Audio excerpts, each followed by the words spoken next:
Okay, so you wrote an article. Yes. In this issue here, Yes. it's time to refound the American dream in the Orange Party issue. Yes. Why did you attack this subject? I broached the subject because I don't think any kind of meaningful political reform is possible in the United States without moving away from the imperial tradition that has characterized our politics since at least the end of the Second World War. And I say that very advisedly because there are many peoples around the world who have counted on America exerting a kind of global policeman force. But many of those peoples have also experienced that as a double-edged sword. I say this specifically as a Polish American. So Poland, the United States, longtime allies. There's a lot of, I think, desire on the part of the Polish American community for America to continue this position of global leadership. But I see it as containing unsustainable costs, both for the United States and the world at large.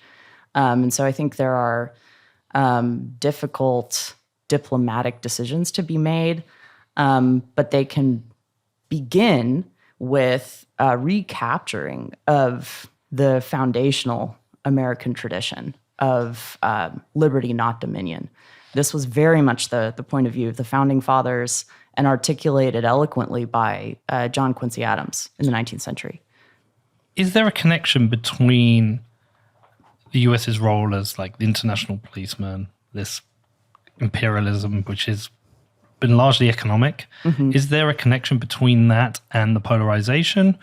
Or is it you're just recognizing that there's a focus required on refounding the American way, and in doing so, you just have to discard because it's too much of a distraction? What is the... There absolutely is. You may be familiar with this phenomenon known as the Triffin dilemma. Yes. Yep. Explain it to listeners. Basically, the idea is that the United States made this kind of bargain with not all of the world, but much of the world post-World War II, that in exchange for using the dollar as the global reserve currency, the United States would maintain a trade deficit with these other countries. And that, in effect, was a program of economic uplift. It enabled these countries to earn the dollars that they could then use to trade with the United States. This was a solution to the post-World War II global economic situation where basically everybody but America was broke. And so America had, 3/4 of the world's gold and, a vast arsenal and industry, but nobody to trade with. And so this bargain enabled countries around the world to run trade surpluses vis-a-vis the United States. The problem with that is that it has decimated over time the American productive economy, particularly in manufacturing, and it has generated so much dollar surplus in other countries that that needs to be parked somewhere. And so what we've seen is the slow selling off of American hard assets, land, equity in American companies, which used to be unheard of, commodities. And in effect, what that means is we've been selling our country piece by piece to maintain this global dollar reserve supremacy. And how has that affected the country domestically in terms of the very clear polarization that's happened now? Is that connected to this? Certainly. So the immiseration of the American middle class is something that, has been a multi-generational trajectory. And it's resulted in a lot of political polarization. People want to point fingers at, culture wars, generally the easiest thing, the people that I don't like, the political tribe that I don't align with. But ultimately, regardless of who is elected, of who has been elected in the neoliberal age, that trend has not reversed. So we've seen, declining standards of living. It's no longer possible for a family to really make ends meet on a single income. I mean, it's very difficult. Spiraling costs of housing, healthcare, education, which are also connected to other factors. But in short, the vastness of resources that the United States dedicates year after year to maintaining this status as a global hegemon is actually detrimental to the American people at this point. And do you think people recognize this? I think people recognize there's an issue. There is a problem. You're a nation becoming wealthier, but standards of living dropping. I think people recognize there is an issue with politics and media and polarization. How many people recognize this is connected to what you've said? Relatively few. I would say this is still far from mainstream, let alone consensus. And I mean, that's unsurprising because, historically, the rise and fall of empires has very little to do with public understanding of the causes of the rise and fall of empires. Empires rise when their resource base is expanding, and they fall when their resource base is contracting, prosaically. And the people may not always understand why it's suddenly contracting. But in this case, it simply has to do with an economic trade-off decision that has reached the end of its logic. And you're trying to front run the collapse and resulting revolution by encouraging people to consider that some kind of reform can either minimize the damage that's caused by this or point the country in a new direction. Absolutely. Yeah. So I think the imperative to be dominant, to be the world's policeman, has resulted in the United States conducting itself in ways that many Americans wouldn't recognize as what they consider to be American values. And we saw this, particularly after the war in Iraq, but also the recent withdrawal from Afghanistan. There are now multiple generations of young people who have grown up with a background of constant war. Many of them have parents who served or themselves have served, and they have this sense of moral injury, which is a psychological phenomenon where they've sacrificed everything in many cases, and they don't really know what it was for. Their lives aren't materially better. They don't particularly feel safer. The global war on terror is no longer the big salient political issue that it was a couple of decades ago. Now it's the rise of China or Russia. And so there's a sense that there was a political calculus here and not necessarily a moral calculus. And I think Americans want to be proud of their country. And that starts with who you are. That starts with how you conduct yourself in the world. And when you feel constrained to always be in charge, it doesn't give you the space and the freedom to consider what might be the moral course of action. Have you watched the series on Netflix, Turning Point? I have not, no. Okay, I recommend it highly. It's a four-part series, isn't it, that covers 9/11, Afghanistan, Iraq. Mm-hmm. And as America's role as the world police, whether you agree with it or not, they became the target over years, generations of terrorists, whether it was the original, I think it was 1991 attempt at bombing the World Trade Center. I can't remember the exact date, but the embassies around the world, but eventually 9/11. Yeah. And there was a lot of sympathy for America and support behind the entering of Afghanistan. I think, and it covers a lot of the reason why that sympathy was lost with Iraq, because there was little belief or thought that this was the actions of the world police. This became more like the actions of a world's bully, and a lot of suspicion behind what happened in Iraq. And now I think there is a lot of suspicion behind any form of war. Even, I'm fully supportive of the Ukrainian people in their defense of their country.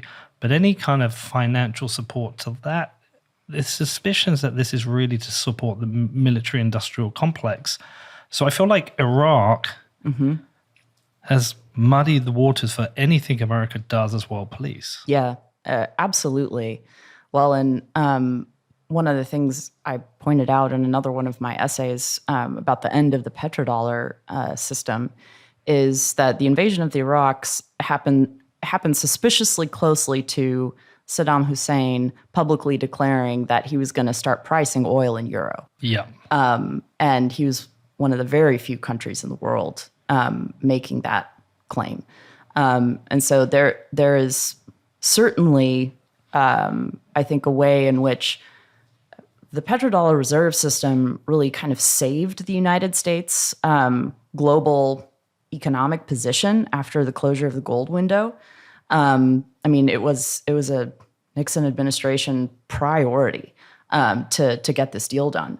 And so preserving that world order has been considered of paramount national strategic importance.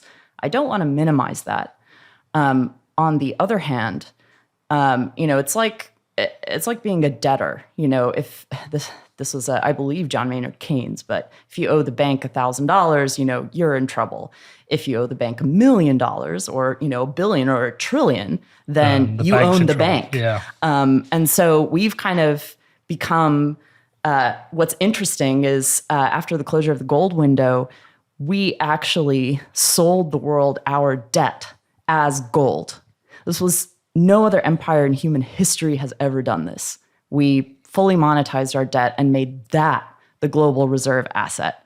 But that's put us in a position where we have to keep generating more and more debt in order to prop up the liquidity of the entire global economic system.